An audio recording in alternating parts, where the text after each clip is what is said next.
Stock market की दुनिया में एक लफ्ज बहुत मशहूर है, मल्टीबैगर। ऐसा स्टॉक जो आपकी फाइनेंशियल वेल्थ को एक्सपोनेंशियली ग्रो कर सकता है, अगर समझ हो, सिलेक्शन सही हो और पेशेंस हो। आज हम मल्टीबैगर के कॉन्सेप्ट को सिर्फ डिफाइन नहीं करेंगे, बल्कि उसकी असल साइकोलॉजी, असल साइंस और असल रियलिटी को भी समझेंगे। और सबसे इंपॉर्टेंट, पोर्टफोलियो स्ट्रैटेजी जो मल्टीबैगर को पकड़ सकती है। मल्टीबैगर क्या होता है? मल्टीबैगर स्टॉक एक ऐसा स्टॉक होता है जो अपनी पहली कीमत के मुकाबले में कई गुना बढ़ जाए। इसका मतलब सिंपल है, अगर कोई स्टॉक 2 बैगर बनाए तो पैसा डबल, 5 बैगर मतलब 5 गुना मुनाफा, 10 बैगर मतलब 10 गुना रिटर्न, 10 रुपए का स्टॉक 100 रुपए का हो जाए। मल्टीबैगर का लफ्ज पहली दफा मशहूर अमेरिकन इन्वेस्टर पीटर लिंच ने इस्तेमाल किया। वो फिडेलिटी मैगलन फंड के मैनेजर थे, दुनिया के सबसे सक्सेसफुल फंड मैनेजर्स में से एक। उन्होंने अपनी मशहूर किताब one up on wall street के जरिए इस टर्म को दुनिया भर में पॉपुलर बनाया। यह इस्तिलाह असल में बेसबॉल से आती है। बेसबॉल में बेस को बैग कहा जाता है। अगर प्लेयर पहली बेस तक पहुंचे 1 बैगर, दूसरी बेस 2 बैगर, तीसरी बेस 3 बैगर। पीटर लिंच ने यही सिस्टम फाइनेंस पर अप्लाई किया। जितनी दफा स्टॉक की कीमत मल्टीप्लाई होती जाए, उतनी दफा वो बैगर कहलाता जाता है, और इसी एनालॉजी से पैदा होता है लफ्ज मल्टीबैगर स्टॉक। अब सवाल यह है, हम अक्सर रिटेलर्स को मल्टीबैगर स्टॉक की तलाश में क्यों देखते हैं? अक्सर बंदा किसी टिप के पीछे भाग रहा होता है, किसी दोस्त से स्टॉक का नाम सुनकर उसे फॉर्चून मेकिंग फॉर्मूला समझ लेता है। कोई वॉरेन बफेट की प्रोफाइल लगाकर लोगों को ऐसे स्टॉक बता रहा होता है जैसे बर्कशायर का CFO हो। लेकिन सच ये है, मल्टीबैगर को ढूंढा नहीं जाता। मल्टीबैगर कभी कभी आपके जाल में खुद आ जाता है, जैसे दरिया में बड़ी मछली कभी कभी खुद फंस जाती है, और इसके लिए आपको फील्ड सेट करनी पड़ती है। सिर्फ एक स्टॉक की तलाश कि ये मुझे अमीर बना देगा, ये बिल्कुल वैसा है जैसे दरिया में सुई तलाश करना। असल मकसद ये होना चाहिए, अपने पोर्टफोलियो को ग्रो करना, इन्फ्लेशन को बीट करना और इंटरेस्ट रेट्स को बीट करना। और बिलीव करें, ये इतना मुश्किल नहीं जितना लोग समझते हैं। वो कौन सी कंपनीज होती हैं जो पोर्टफोलियो को ग्रो करती हैं?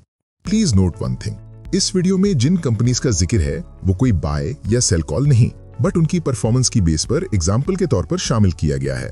उन कंपनीज का इंतखाब करें जिनके पास प्रोडक्ट प्राइस की मोनोपोली हो। ऐसी कंपनीज जो कीमत चार्ज करें बायर को देनी ही पड़ती हो। ये नेसेसिटीज के आइटम्स पर अप्लाई नहीं होता, क्योंकि वहां गवर्नमेंट का रेट कंट्रोल होता है, rice, wheat, sugar etcetera.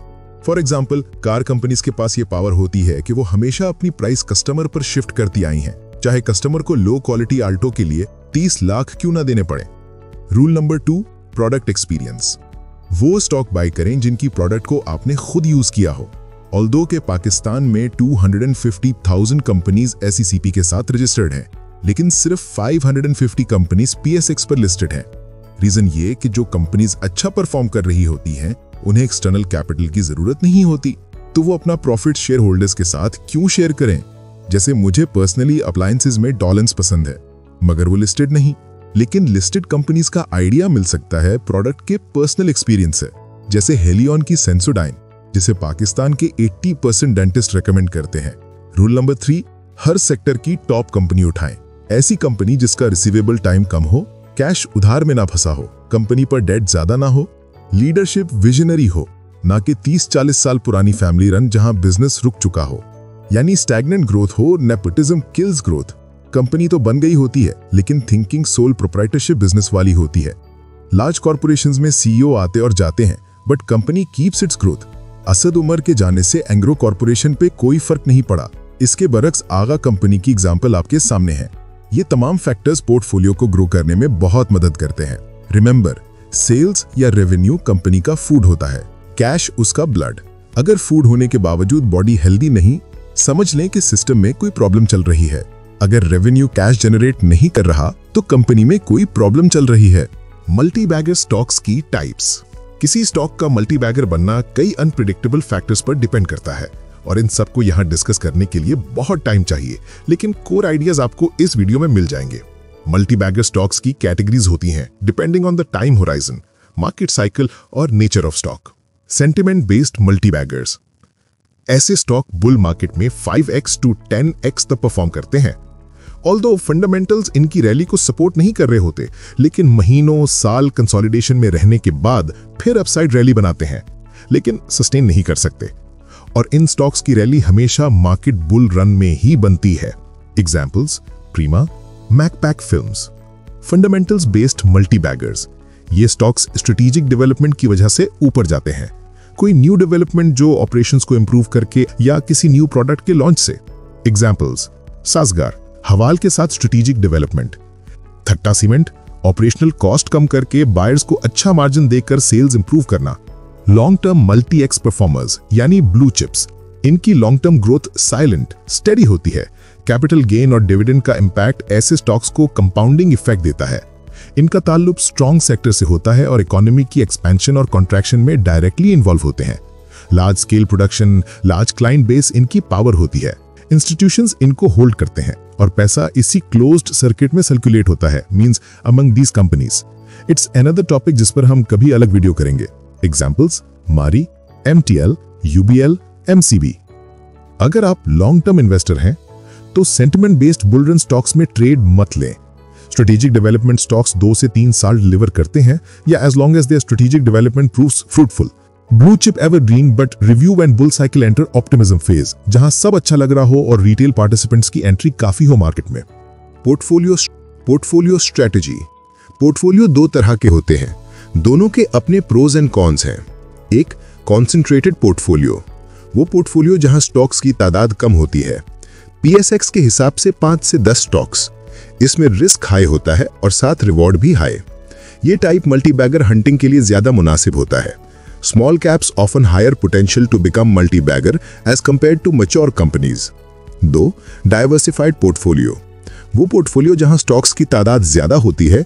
PSX के हिसाब से 10 प्लस स्टॉक्स। इनमें return over the long run market growth के साथ चलता है।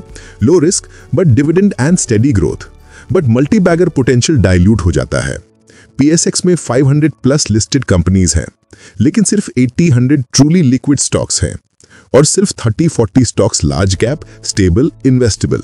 ग्लोबल मार्केट्स में स्ट्रक्चर डिफरेंट होता है, इसलिए पोर्टफोलियो लिमिटेशंस भी डिफरेंट होती हैं। कॉन्सेंट्रेटेड अप्रोच मल्टीबैगर हंटिंग के लिए बेटर है।